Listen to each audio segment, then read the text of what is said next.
Salut à tous et bienvenue sur Mythes et Civilisations. Dans la vidéo d'aujourd'hui, nous allons parler de 5 des dieux les plus puissants de la mythologie grecque. Des dieux si puissants que leur capacité surpasse largement celle des autres divinités du panthéon grec. Juste une petite précision avant de commencer, cette liste n'est pas classée par ordre de puissance et elle est loin d'être exhaustive. N'hésitez donc pas à nous dire en commentaire quels autres dieux, selon vous, mériteraient d'y figurer. Par exemple, Hadès aurait très bien pu en faire partie, mais nous avons choisi de nous concentrer sur 5 figures. Commençons sans plus tarder avec le premier, Atlas. La place d'Atlas dans cette liste se justifie par le châtiment unique qu'il a reçu après la défaite des Titans face aux dieux, à l'issue d'une guerre qui a duré 10 ans. Contrairement aux autres Titans qui furent envoyés dans le Tartare, un gouffre sans fond situé sous la terre, Atlas a été condamné à une peine bien plus singulière: soutenir à jamais la voûte céleste. Il devint ainsi le pilier qui maintient séparé le ciel et la terre, stabilisant la création elle-même. Mais pourquoi ce traitement spécial? Parce qu'Atlas fut l'un des adversaires les plus redoutables des dieux. Sa force, son intelligence stratégique et son rôle de leader ont fait de lui une figure centrale de la résistance des Titans. Sa présence a contribué à prolonger le conflit jusqu'à en faire une guerre d'usure de 10 ans. Une fois la guerre terminée, les dieux lui ont infligé la peine la plus lourde. Atlas incarne dès lors l'endurance et la résilience. Mais ce n'était pas qu'un colosse de muscles. Il était aussi un sage, expert en astronomie. On disait même que les étoiles incrustées dans le ciel qu'il soutenait étaient observées et suivies grâce à son savoir. En deuxième position, Cronos. Cronos était le plus jeune des 12 titans de la première génération.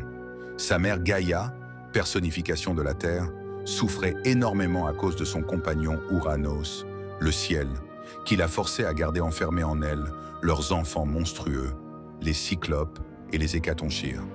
Répugnés par leur apparence, Ouranos les refoulait en elle, les empêchant de naître. Cette situation insupportable poussa Gaïa à implorer ses enfants de se révolter contre leur père. Seul Cronos eut le courage et l'ambition de répondre à l'appel.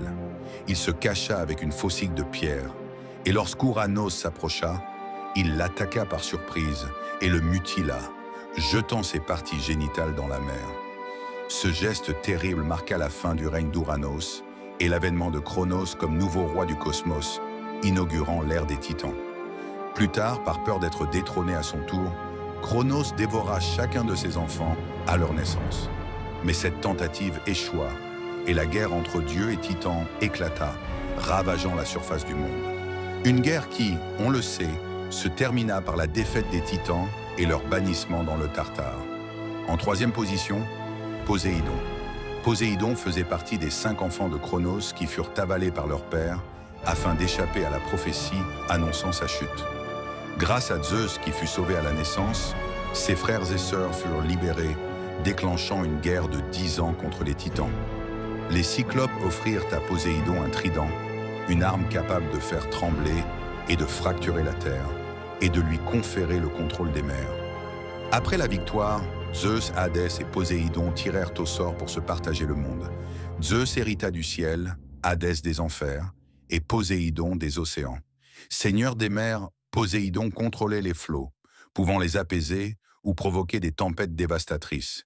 Il était le dieu protecteur de tout ce qui touchait à la mer: navigation, pêche, guerre maritime. Quiconque s'aventurait sur les eaux était soumis à ses humeurs, aussi changeantes que les vents. Il était aussi maître des tremblements de terre et des chevaux. Toute activité liée à l'équitation, dressage, course, élevage, relevait de sa faveur divine. En quatrième position, Ouranos.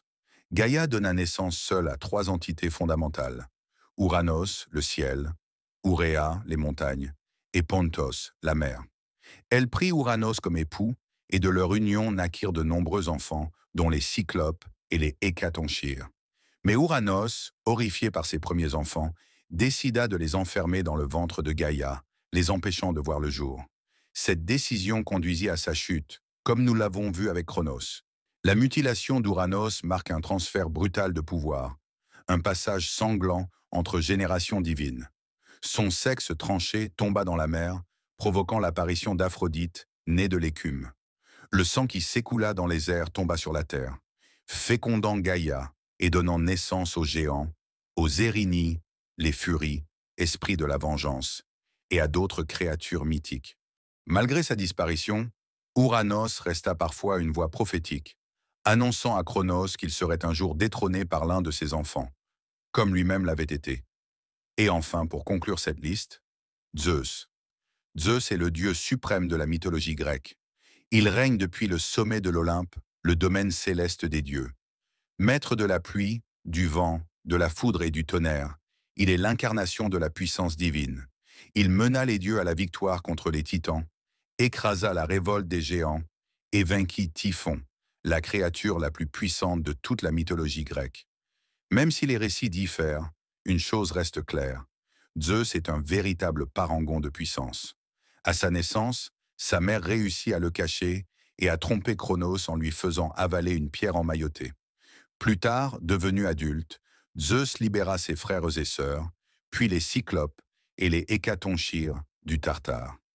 Les Cyclopes lui offrirent alors son arme emblématique, la foudre, la plus puissante de toutes. Grâce à elle, il pulvérisa ses ennemis comme une tempête vivante. Et voilà, c'est tout pour cette vidéo. Si le contenu vous a plu, n'oubliez pas de liker la vidéo et de vous abonner à la chaîne. Comme toujours, n'hésitez pas à proposer vos idées de vidéos dans les commentaires.